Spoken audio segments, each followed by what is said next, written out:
You're listening to and such a short amount of time to do it in. Really... a Mamma Mia podcast. Hi, I'm Mia Friedman, and I have no filter.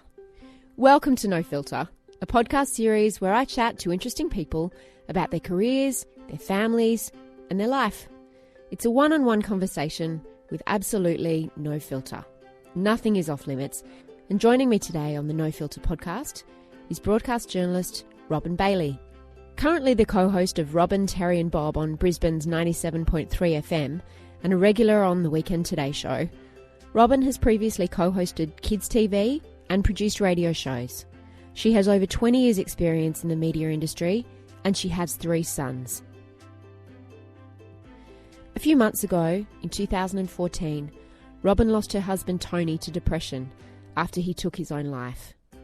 It was tragic, it was unexpected, and it made headline news. This is her first interview since Tony's death. Robin Bailey, welcome. Thank you. To No Filter, and welcome to your shoes, which are quite spectacular. Oh, yeah, we like a little bit of red lace up. Yeah. Hey, I haven't seen you since you lost Tony, and I wanted to say how sorry I am. Thank you. There's no easy way to sort of talk about this. I heard what you said when you came back on air on your number one breakfast show after 5 weeks after Tony died, and you said you don't want to be defined by it. You don't want you and your sons to be defined by it because it was his choice to take his life, but not yours. But at the moment, do you feel defined by it? Oh, absolutely. Yeah. There is... I feel like I can't ask you about anything else right now. I don't want to be the poster girl for it, and I certainly don't want my children to have that as their first point of contact with other people, although that is happening, sadly. But we are all defined by it from now on. You know, my 15-year-old son came back from a birthday party 2 weeks ago and said, "Mum, I lied to these girls." And I said, "Well, what did you say?" And he said, they asked about my dad, and I just told them that he'd gone away. And I said, well, that's not lying. That's your choice to explain whatever you want to explain about your history. And he said, I just can't stand the pity. Now, for a 15-year-old boy to actually understand the concept of people feeling sorry for him and that making him uncomfortable is really unfair. And through life, he will remember this whole time in his teenage years, and that will define him. But, you know, the thing I guess I say to my boys is that we will strive to be happy, and we've had some really awful, unhappy things, but you've got to feel the pits to get the troughs. So, or, you know, you've got to get the highs, to, you know, with the lows. So, you know, let's just keep moving upwards and feel the goodness about it all. I know that kind of is a bit cliched, but some days are great, some days are really crap, and we're still in the vortex of it. You know, we're still just trying to get through, and suicide is... I just had no idea how traumatic it was going to be and what the fallout was going to be for everyone around us. How do you take back control of something so out of your control? I don't know. I think I've really bunkered down. It's the boys and I, and my sons are 15, 13 and 10. And I've kind of actually put a perimeter around us and just sort of put everyone on notice. And they're the people that are dearest to me as well as those that I kind of don't care about. Every decision is made based on what is right for us first and foremost, and then everything else is just peripheral. And I have to say that it's been very difficult for even some of my closest family members. I've changed. I've become very, you know, my armour's on and I'm fighting. And whether I'm fighting for emotional stability because one of my kids is having trouble at school, or whether I'm fighting just to get out of bed, you know, that's kind of how it is. We need to get through all of our firsts, and they won't happen until September 1st. And once all that's gone through, then I probably will breathe a bit. But, you know, it's not things I anticipate. Like, one of my boys went to get his hair cut, and I normally organise for him. I just ring the barber and say, you know, he'll get off the school bus, he'll go in and I'll come and pay. And he rang me and he said, I can't go in. And I said, why, mate? And he said, because the last time I was here with Dad. Now, I would never have anticipated that. So every day is this kind of, all right, this is your journey, this is my journey. We just have to kind of get in and go in together. You talked about the firsts. I had never thought about that before. You had a pretty big first with Christmas. I mean, what are some of the firsts that you've had to navigate, and how have you navigated it? They all came very quickly. So the first, well, not all of them, but a lot of them came quickly. So he died on September 1st. Father's Day was September 7th. Oh. So it was the following Sunday. And I think we were just all completely numb, really. Then my youngest son's birthday was on October 20th, and then my birthday on November 13th. Then we had our wedding anniversary on December 5th. We had Christmas on... Christmas was probably like, by then you were like, wow. And then Tony's birthday was the 27th of December. So they all just hit... we ran away. I took the boys to Europe as soon as we finished work. Not Europe, what am I talking about? Africa.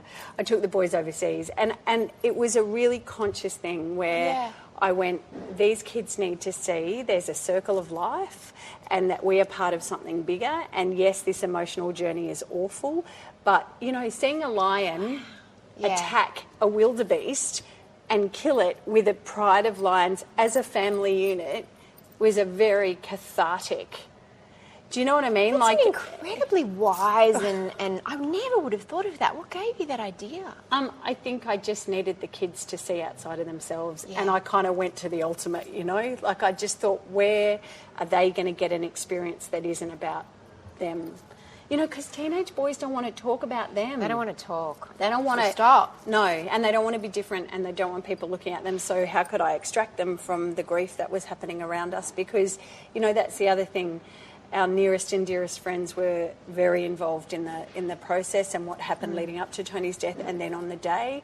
So there's a lot of grief. There's a lot of grief as people... and shock and just... you know, and wise and, you know, all that sort of stuff. So the boys and I took off. And I was saying to my family, look, I'll probably take off for the next future Christmases, but I've bought a house instead. So we're extracting ourselves from one space and moving to another, and hopefully that'll be changing. The full stop. Yeah. Because also, I mean, I can't imagine the aftermath of suicide from an individual basis, from the point of view of having to navigate it for your children. And then also your public profile. So everybody knows and everybody knew, and you can't leave the house without... How's that? Look, you know... Where do you get privacy in your grief? I run a lot. Like actually away from people? I run in the street? There's Mount Cootha, which is where all the TV stations are in Brisbane, and I run up that sucker a lot. I run for my own processing. I mean, I ran anyway, but I do that for me. I meditate, and I always have, but I'm really into just that kind of connection. But, you know, I've got to say, I'm really lucky in my job, and we've been doing it a long time, so we have a really strong support base, and our listeners really get us. They were above and beyond the most amazing. The response from strangers, seriously, those 5 weeks I was off kept me going. You know, when I couldn't sleep for days on end, and Ruth, our producer, would send through emails or text messages, or she'd come with flowers or letters, and just complete strangers just going, I don't know you, but I just want to tell you I'm thinking about you, was awesome. And that's kind of motivated me to feel that life's okay. You know, people are genuinely nice most of the time, and I certainly saw the absolute beauty of humanity who reached out to us, and you know, just prayers and care, just caring. You know, that's what got us through, absolutely. And that's a gift. You know, so I'm not going to run away from that. I need to embrace that, because that's what people are offering me. And hopefully through what we do on air and doing stuff like this, you can... I don't know who's watching this, and maybe that'll touch someone and that'll give them the courage to... Do you know what I mean? I think this is a lesson I didn't want to learn, but I certainly... It's a club you didn't want to join. No, it's a club I didn't want to join, but I'm here and I'm not going to run away from it, and I'm going to make sure that I can make the best of it. Because what else is there? I'm not going to lie on the floor and cry. I mean, I've done that. I'm sure you have. But I'm not going to, you know, I think there's got to be a positive in everything, and I've got to find it, even if some days are really crap. Do you look back now? Not that you've got that far to look back. It's only been a few months. 7 months. 7 months. Do you look back at some of do you look back at how you were in the aftermath and compare it to now, and can you physically see how far you've come and how far the boys have come? Oh, absolutely. I think, there's that shock and there's that there's this just grief. And then you're navigating other people's emotions too, because the thing, I've learnt this through radio anyway, someone's opinion of you is based on their own experience, always. So if people are reacting badly around you, then it's something that's been triggered in them and often got nothing to do with me. So I think mostly what I've grown about, I'm a pleaser. I've been a pleaser my entire life who didn't, have a huge amount of self-worth, who probably was much more compliant than she should have been in her world. And I'm just not now. I think that going to the pits makes you realise who you are and that there's strength in that. And that's going to make me a better human being. I've got to fight for these kids. I wanted to ask you about anger. I was really angry leading up to the funeral. I was really angry, really, really, really angry. But, there were moments where that kind of dissipated. Like my 12-year-old son, the boys were given the opportunity to whether they wanted to see Tony before the funeral. And two of them immediately said no, but my 12-year-old kind of was dithering about it. And we got to the funeral and his family were behind a curtain. And Lou and my 12-year-old said, "Come on, Mum, I want to go see Dad." And I was like, "Well, I'm not going to let you go by yourself." Yeah. And we had all this stuff. We had a big box of stuff that was going to be put in his coffin.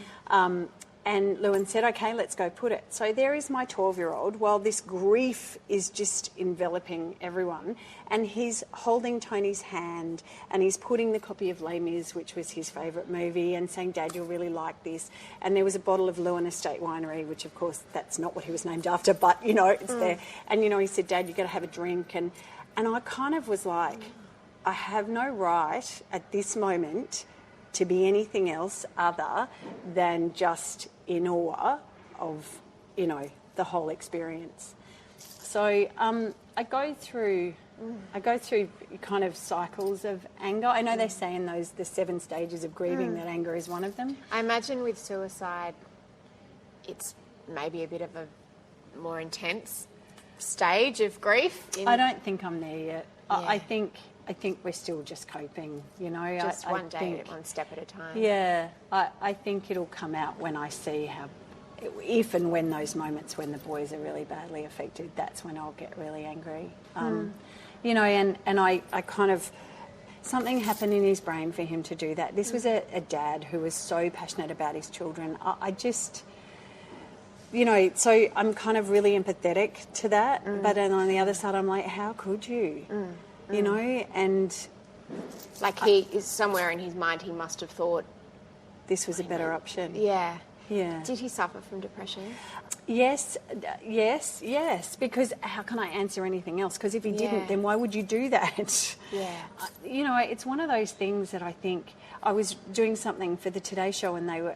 the statistics are astounding. 1 in 10 people around the world suffer from it, and 80% of them don't tell their family, friends or workmates.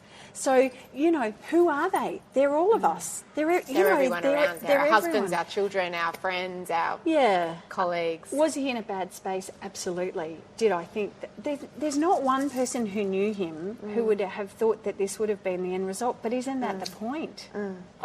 You must have so many questions. I let them go in Africa. Did you? Yeah, because there is no point to that. There is no answer. There is never going to be a time where I'm going to say, that's why.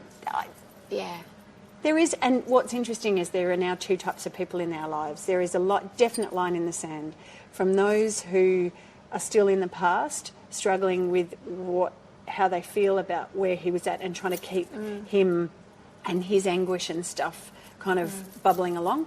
And there are those that have gone, okay, we need to move. And the moving is painful because everyone's changed. And that's not what anyone wanted, I mean, my poor mum, who's 80 in July, who's the most amazing woman, and, she goes and works for 4 or 5 months of the year in remote Aboriginal communities, teaching them film and television. And she drives herself there. She's an amazing woman. But, my father died when I was 11 from a heart attack. And so for her, this huge stuff is coming out. And I think there's, I think it just... But for you too, surely, watching your boys go through what you went through. Counsellors have said to me, and it was really valuable advice, a counsellor who was the head of paediatric psychiatry at one of the hospitals in Brisbane said, by your very nature of your own experience, you have an instinct from a child's perspective, and that is invaluable. So remember what that child felt like. Remember the 11-year-old and know that that's where your kids are at. Not as the adult going, I'm your mother, I'm trying to make this right, but as that 11-year-old, and I remember going back to school. He died on the Australia Day long weekend. We had to go back to school the next day, and I remember so clearly, I just didn't want anyone to talk to me. I didn't want to be different. Yeah. So those things I'm kind of like with the kids, right, we're all good, So, and that, I think... You're not forcing them to grieve in a particular way or to talk or to... No, but I am, I'm mothering them. Like, this isn't a free ride either. Like, I've got one in Year 10. He's got to work. And his school has been amazing. But, we're all kind of working together to go, buddy, you don't have... You had the end of last year, but life goes on. And I can't allow you to give up on that. And so it's a hard line, though, between knowing when he's not coping with life and versus when he's just being a slack teenager who doesn't want to do what his mother says. True. For kids who, I know a bit about that. For kids who, you've got 3 kids and they all lost their father at the same time in the same brutal way, but I imagine they all had very different relationships with him and they're all processing it very differently. So... how do you even start? Have they each... I don't want to pry into how they're dealing with it, but how are you dealing with it as their mum? How are you helping them to navigate it? They guide me, really. It's so funny. Some of the things that I've done that I never thought I would. Like, for example, I have acrylic nails, right? I've never... beautiful nails. Okay, but I haven't had acrylic nails. The reason why I have acrylic nails is that I realised that particularly my elder 2 boys didn't want to be hugged. And didn't want to feel that, they don't want to be enveloped by me, even though I need to feel that attention. So I realised that the way that I could connect with them was to scratch their backs. Oh, right. So I would, and I do a couple of times a week with all 3 of them, I'll just lie in a dark room and scratch their back while they're going to sleep, and that's when they'll talk. So... You do it with acrylic nails. I should learn that. But time it's a just before they connection. go to bed, And it's the connecting in the way they want to connect, right. not the way you want to connect with them. Yeah, and things like conversations in the car. It's about being perceptive to what it is they're navigating, and it comes out in different ways based on their personalities. But, my boys are really good at soccer, and soccer has really helped, and their teams have helped them. And my endearing memory of the funeral was my eldest son.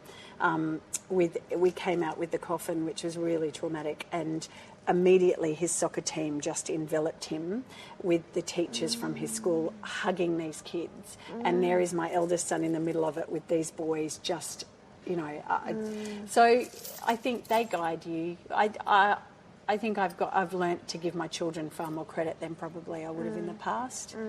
The irony of this is the one thing that their poor dad didn't have, he's given his kids, which is resilience. As someone whose job it is to share and go on the radio every day and talk about things that, radio eats up a lot of anecdotes and a lot of stories about your life. You've got to get up at 2:45 every morning and go and share your life on the radio with your co-hosts. How do you do that after a tragedy? It's funny, actually. It was, when I came back, they were so lovely. And they were lovely throughout the process. Like, Bob, our anchor, broke into the funeral parlour. Like, everyone's waiting outside and the family are grieving. And Bob, rushes through the door and he just said, I have to hug you. And then he just hugged me and then he went away. And Terry, as soon as I came back, just kept cracking jokes. And, I think you fall back into the pattern of what you do. The first couple of weeks were tough because I didn't, as I said, I don't want it to define me, but I didn't want to, not... So, what did you do on the weekend, Rob? Well, actually, Bob, yeah, I sat in the fetal position and just rocked quietly in a corner. Drank way too much wine. Yeah. Yeah, I think they allow me to do it, but it's funny, the things you don't see when the songs are on, one of the singers from GLR, yes, the girl, Simone Mattel. thank you. She died within a week or two Yes. of Tony, and they put out their song Lighthouse, and I knew, I felt really strongly that I needed to talk about it, but I knew it was going to be a real trigger for me, Yeah. and so in the songs, our producer Ruth was going, babe, you don't have to do this, no, and I'm like, no. So there's a lot of support behind the scenes, and then of course I cried, and they don't. I mean, I cry a lot anyway, but they, it's this breathing thing that we create. And, I often used to say that I'd go to bed with Tony and I'd wake up with Terry and Bob, because there is this very personal and safe space. But, when we leave, we go and live our lives. They must have felt and must still feel very protective of you. Yeah. Look, I'm not made to do anything I don't want to. Like, even I do... the Today Show on Saturday morning, and there was a story about the German co-pilot with depression, and the producer said, you don't have to go there. And I'm like, no, we need to go there. But it's funny. TV people freak out when you cry. Radio people don't freak out when you cry.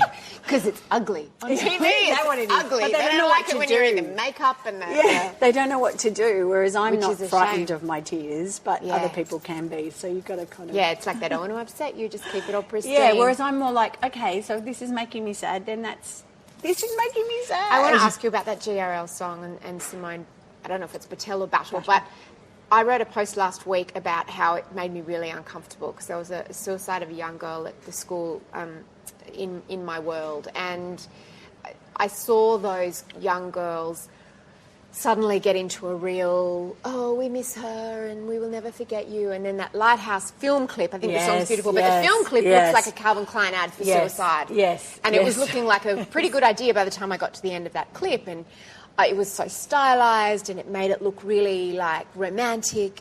Am I wrong saying that, or did you feel uncomfortable, or was it... I thought the song was really beautiful. I thought, I guess for me, I thought they did it in the way that that's how they lived their lives. I guess it would have been far more powerful if they'd been real to me.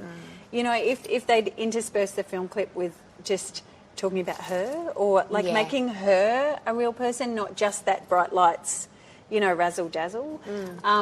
But I think that's about how society deals with suicide. I don't think people know what to do, and when it comes to kind of girls, there's this whole, she was my best, there's this suddenly kind of everyone wants to exaggeration. get close to it, and I knew her so well and I really miss her, and it's like, no, you won't really. No, but then when it comes to adults, people just don't know what to say either. Do people avoid you?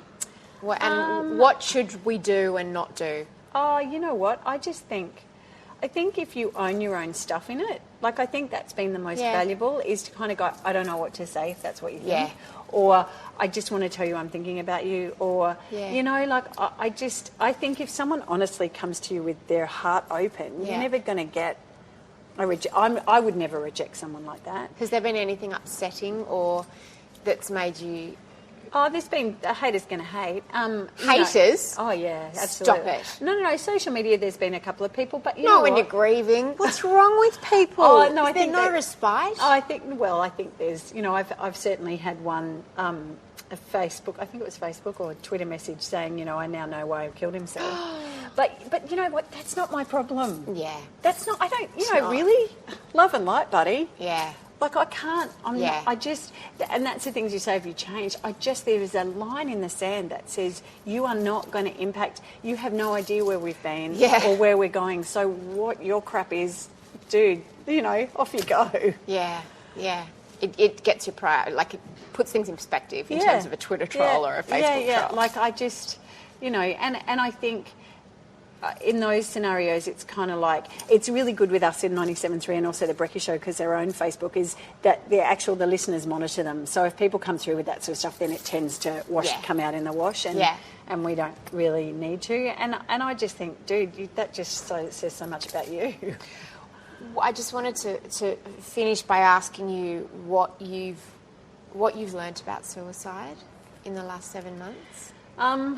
Okay. I mean, I've learnt a lot, I guess. I learnt that it's the people you least expect. There's not anyone who would have picked that, ever. That is still astounding to me. That, as a culture in Australia, we need to talk more and make it socially acceptable to say that you're not coping. And certainly that German plane crash is an absolute indication of that. Why did that guy rip up his medical certificates on the day? Because he didn't want to tell, I'm guessing, he didn't want to tell his employer what was wrong with him.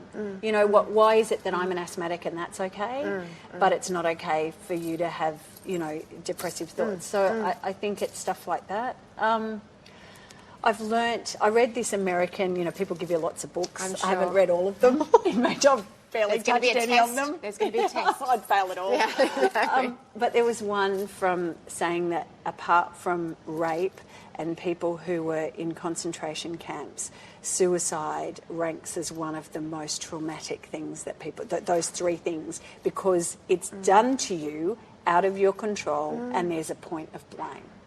Okay, wow. Because, I guess the scariest thing for me, and I'm not quite sure I've dealt with it, but, what was my contribution to this process? I certainly know where we were at as a married couple, and I know that there were a lot of problems. Does that make you do it? I have to just say that people make their own choices. They do. But my children are going to have to answer that question, why weren't we good enough to, which is awful. But I think as humans, when people do things that impacts you so dramatically, you have to assess yourself in that process. And the carnage, there is no other word. There is no other word. And, I often think about if I do anything in terms of depression or suicide, what I would like to kind of say to people is, if you think you're doing them a favour, there is just nothing that's great about this. And it goes on and on and on, The reason why I'm selling my house is that I can't go into parts of it because it's too painful, and that's just a tiny part of, and I think my children forever will have this as part of their history, and that's not fair, but it is. But it is what it is. What it's it the is. legacy It is that what they've it been is. left with. Yeah, it is what it is, and that's pretty crappy. But, and also because I know, I have this star tattoo that I got done on air with my girlfriend Susie, who was dying of cancer, and she died 2 years ago, and I was there in the process of her dying, which took about 10 days, and she would have given anything to have had another day with her kids, and you just go, that there's something really unfair about that. That people feel that that's their only option, and that's kind of what breaks my heart with Tony is that, it would have got better, because that's what life is. It does get better. It would have got better. It may have been awful in those moments, and obviously it was, but it just, and he didn't see that, and that's the heartbreak really of it all. What do they say? A permanent solution to a temporary problem. Is that the Yeah. right thing to say? No. I think that's really, really, really true. And why, as Australian women raising boys, I guess that's the other thing I think is that how do we have these conversations? Because our suicide rates are awful. They're absolutely awful in young men particularly. And, sadly the statistics in terms of family histories is that if you have someone who suicides, then there's kids have 10 times more chance of doing that, and and that is not going to happen to my kids, but you just what is it that we need to do as a society To immunise our children against to this. just kind of go, what, there is another tomorrow. There is. And boys in particular, they're all about the moment, and if that moment is so consuming that you can't see past it, how do we make them see there are other moments? There are other things. As Celia Lashley, the most amazing oracle on boy education used to say, you need to tell your boys there are other moments, and they will be good, I bet your boys haven't really thought this about themselves in the last few months, but they're very lucky. Lucky to have such an extraordinary mother with such foresight and who's so fierce in her determination to protect them. I don't. You know what? I think any mum. I do, and I think that's almost the hardness of it all, because I would have said that Tony would have been any dad. Yeah. You know, and that's why I kind of go, well, the depression was awful because that made that not okay. You know, I'm going to stuff it up, and if you ask my 15-year-old, I do with monotonous regularity. Well, that's just a given. And ask any 15-year-old. Yeah, he's got eye rolling down. Yeah, that's right. RSI of the eye